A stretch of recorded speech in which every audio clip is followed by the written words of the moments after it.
ท่าเตตีน่าสรอสเร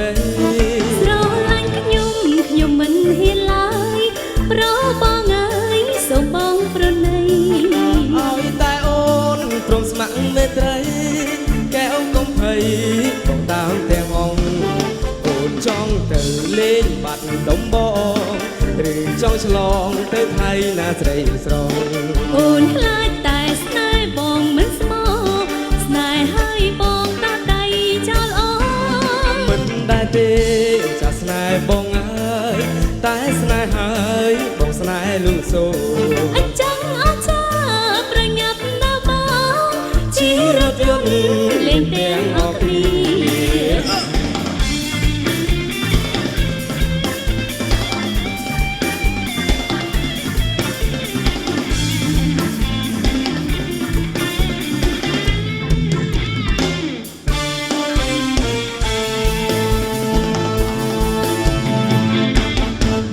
តែបានប្រាត់បងមិនស្ដាយទួងមេម៉ាអាយក៏បងយកដែរ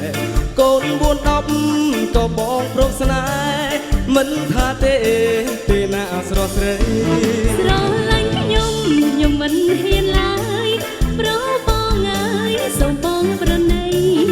ឲ្យតែអូនព្រមស្ម័គ្រមេត្រីកែវកុំភ័យ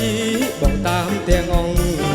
អូនចង់ទៅលេងបាត់ដំបងឬចង់ឆ្លងទៅថៃណាស្រីស្រងអូនខ្លាចតែស្នេហ៍បងមិនស្មោះស្នេហ៍ហើយបងដោះដៃចោលអូនមិនដែរទេចាស្នេហ៍បងអើយតែស្នេហ៍ហើយបងស្នេហ៍លូកសូអញ្ចឹងអត់ចាប្រញាប់ណាបងជិះរថយន្តលេងទាំងអស់គ្នា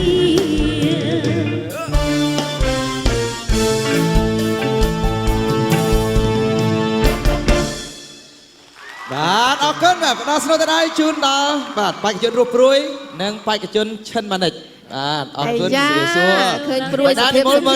ចាចង់និយាយថាឃើញសភាពបាច់ថ្ពាល់ឡើងលះហ្មងមិនធម្មតាបន្ទាប់ពីបានបត់វិសោពីគណៈកម្មការវិគូមុនមកងាកថ្ពាល់ងាកដៃ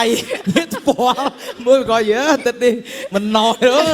ឡើងបែកកណ្ឌរីអៀនវិញណាបាទចុះឡើងទៅធុញណារុញធុងរុញក្បាល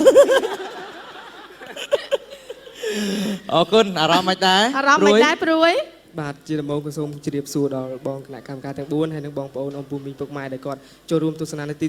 Steve Jobs ផ្ទាល់ផងដែរហើយខ្ញុំអារម្មណ៍ពេលនេះពិតជាសប្បាយមែនទែនដែលបានជួបជាមួយនឹងដៃគូរបស់ខ្ញុំគឺបងម៉ានិចសប្បាយមែនទែនហៅបងពេញមាត់ហើយបាច់ថ្ពាល់លឿនមែន